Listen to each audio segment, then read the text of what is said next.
Hi ನಮಸ್ತೆ ಎಲ್ಲರಿಗೂ ಮಧುರಾ ಚಾನಲ್ಗೆ ಸ್ವಾಗತ. ಇವತ್ತು ನಾವು ಮನೆಯಲ್ಲಿ ಸುಲಭವಾಗಿ ಹೇಗೆ ಕಸ್ಟರ್ಡ್ ಪೌಡ್ರನ್ನು ಮಾಡ್ಕೊಳ್ಬಹುದು ಮತ್ತು ಅದನ್ನು ಬಳಸಿ ಹೇಗೆ ಫ್ರೂಟ್ಸ್ ಕಸ್ಟರ್ಡ್ ಮಾಡಬೇಕು ಅನ್ನೋದನ್ನು ನಿಮ್ಮ ಜೊತೆ ಶೇರ್ ಮಾಡ್ತಾ ಇದ್ದೇನೆ. ಬನ್ನಿ ನೋಡೋಣ ಹೇಗೆ ಮಾಡೋದಂತ. ಮೊದಲಿಗೆ ನಾನು ಕಸ್ಟರ್ಡ್ ಪೌಡರ್ ಮಾಡೋಕ್ಕೋಸ್ಕರ ಒಂದು ಮಿಕ್ಸಿ ಪಾತ್ರೆಗೆ 1/4 ಕಪ್ ಆಗುವಷ್ಟು ಸಕ್ಕರೆಯನ್ನು ಸೇರಿಸ್ಕೊಂಡು ಇದನ್ನು ಪೌಡ್ರ್ ಮಾಡ್ಕೊಳ್ತೀನಿ. ನಂತರ ಪೌಡ್ರ್ ಮಾಡ್ಕೊಂಡಿರುವಂತಹ ಈ ಸಕ್ಕರೆ ಪುಡಿಗೆ 1/3 ಕಪ್ ಆಗುವಷ್ಟು ಕಾರ್ನ್ಫ್ಲೋರ್ ಅಥವಾ ಜೋಳದ ಹಿಟ್ಟನ್ನು ಸೇರಿಸ್ಕೊಳ್ತಾ ಇದ್ದೇನೆ. ನಂತರ ಇದಕ್ಕೆ ಒಂದು ಅರ್ಧದಿಂದ 3/4 ಕಪ್ ಆಗುವಷ್ಟು ಹಾಲಿನ ಪುಡಿಯನ್ನು ಸೇರಿಸ್ಕೊಳ್ತೀನಿ. ಹಾಲಿನ ಪುಡಿ ಎಲ್ಲ ಅಂಗಡಿಗಳಲ್ಲಿ ಸಿಗುತ್ತೆ.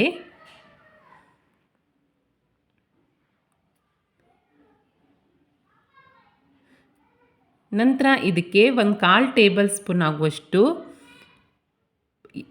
ಯೆಲ್ಲೋ ಫುಡ್ ಕಲರನ್ನು ಸೇರಿಸ್ಕೊಳ್ತಾ ಇದ್ದೇನೆ.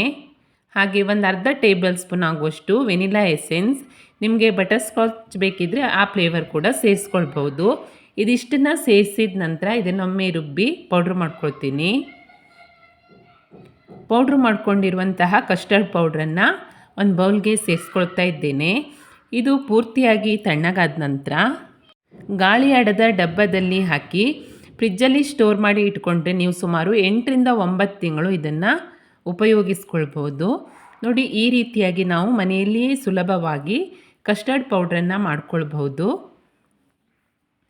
ನಂತರ ನಾನು ಈ ಕಸ್ಟರ್ಡ್ ಪೌಡ್ರನ್ನು ಉಪಯೋಗಿಸ್ಕೊಂಡು ಹೇಗೆ ಫ್ರೂಟ್ಸ್ ಕಸ್ಟರ್ಡನ್ನು ಮಾಡ್ಕೊಳ್ಬಹುದು ಅನ್ನೋದನ್ನು ನೋಡೋಣ ಬನ್ನಿ.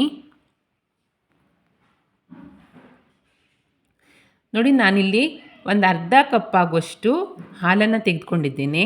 ಇದಕ್ಕೆ ನಾನು ರೆಡಿ ಮಾಡಿ ಇಟ್ಕೊಂಡಿರುವಂತಹ ಕಸ್ಟರ್ಡ್ ಪೌಡ್ರಲ್ಲಿ 2 ಟೇಬಲ್ ಸ್ಪೂನ್ ಆಗುವಷ್ಟು ಪೌಡ್ರನ್ನು ಸೇರಿಸ್ಕೊಂಡು ಯಾವುದೇ ರೀತಿ ಗಂಟಿಲ್ಲದ ಹಾಗೆ ಚೆನ್ನಾಗಿ ಇದನ್ನು ಮಿಕ್ಸ್ ಮಾಡ್ಕೊಳ್ತಾ ಇದ್ದೇನೆ. ಈ ರೀತಿಯಾಗಿ ಚೆನ್ನಾಗಿ ಮಿಕ್ಸ್ ಮಾಡ್ಕೊಂಡ ನಂತರ ಇದನ್ನು ಸೈಡಲ್ಲಿ ಇಟ್ಕೊಳ್ತೀನಿ. ನಂತರ ಪ್ಯಾಕೆಟಲ್ಲಿ ಉಳಿದಿರುವ ಹಾಲನ್ನು ಸ್ಟೋವ್ ಮೇಲೆ ಒಂದು ಪಾತ್ರೆ ಇಟ್ಕೊಂಡ್ಬಿಟ್ಟು ಆ ಪಾತ್ರೆಗೆ ಸೇರಿಸ್ಕೊಳ್ತಾ ಇದ್ದೇನೆ. ಇದಕ್ಕೆ ನೀರನ್ನು ಸೇರಿಸಬಾರ್ದು. ನೋಡಿ, ಈಗ ಸಣ್ಣ ಉರಿಯಲ್ಲಿಯೇ ಹಾಲು ಚೆನ್ನಾಗಿ ಕುದಿ ಬರುವ ತನಕ ಇದನ್ನು ಕುದಿಸ್ಕೊಳ್ಬೇಕು. ಒಂದು 7ರಿಂದ 8 ನಿಮಿಷದ ನಂತರ ಹಾಲು ಚೆನ್ನಾಗಿ ಕುದಿಲಿಕ್ಕೆ ಸ್ಟಾರ್ಟ್ ಆಗಿದೆ. ಇವಾಗ ನಾನು ಇದಕ್ಕೆ ರೆಡಿ ಮಾಡಿ ಇಟ್ಕೊಂಡಿರುವಂತಹ ಕಸ್ಟರ್ಡ್ ಪೌಡರ್ ಮಿಶ್ರಣವನ್ನು ಸೇರಿಸ್ಕೊಳ್ತಾ ಇದ್ದೇನೆ. ಇದನ್ನು ಸೇರಿಸ್ಕೊಳ್ತಾನೆ ಕೈಯಾಡಿಸ್ತಾನೆ ಇರಬೇಕು. ಸ್ಟೋವನ್ನು ಸಣ್ಣ ಉರಿಯಲ್ಲಿ ಇಟ್ಕೊಂಡು ಈ ರೀತಿಯಾಗಿ ಕೈಯಾಡಿಸ್ತಾ ಇರಬೇಕು, ಇಲ್ಲಾಂದರೆ ಗಂಟಾಗುವ ಚಾನ್ಸಸ್ ಇರುತ್ತೆ. ಇದು ಸ್ವಲ್ಪ ದಪ್ಪ ಆಗೋ ತನಕ ಇದನ್ನು ಚೆನ್ನಾಗಿ ಕುದಿಸ್ಕೊಳ್ಬೇಕು.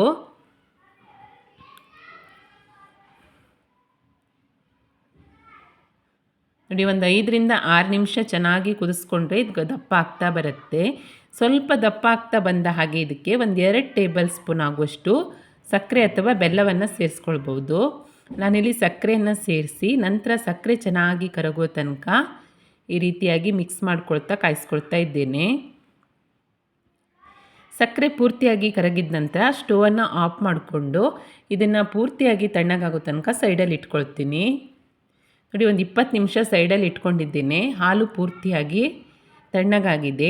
ಈಗ ನಿಮಗೆ ನಿಮ್ಮ ಇಷ್ಟದ ಯಾವುದೇ ಫ್ರೂಟ್ಸ್ ಬೇಕಿದ್ದರೂ ಸೇರಿಸ್ಕೊಳ್ಬಹುದು.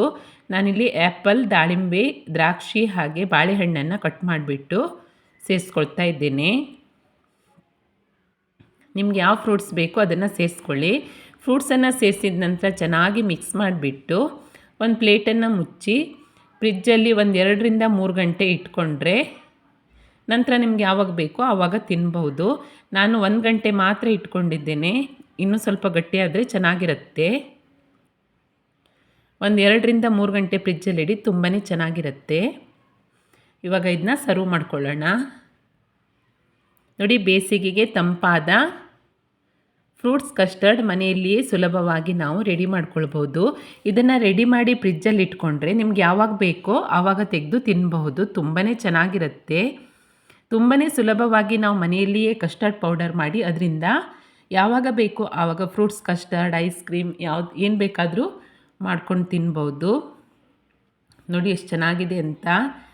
ತುಂಬ ಸೆಕೆ ಆಗ್ತಿರುವಾಗ ಇದು ಒಂದು ಬೌಲ್ ತಿನ್ಕೊಂಡು ಬಿಟ್ಟರೆ ತುಂಬಾ ಆರಾಮ್ ಅನಿಸುತ್ತೆ, ಹಾಗೆ ತುಂಬಾ ಚೆನ್ನಾಗಿರುತ್ತೆ. ಖಂಡಿತ ಟ್ರೈ ಮಾಡಿ. ರೆಸಿಪಿ ಇಷ್ಟ ಆದಲ್ಲಿ ಲೈಕ್ ಮಾಡಿ, ಶೇರ್ ಮಾಡಿ, ಹಾಗೆ ಕಮೆಂಟ್ ಮಾಡಿ.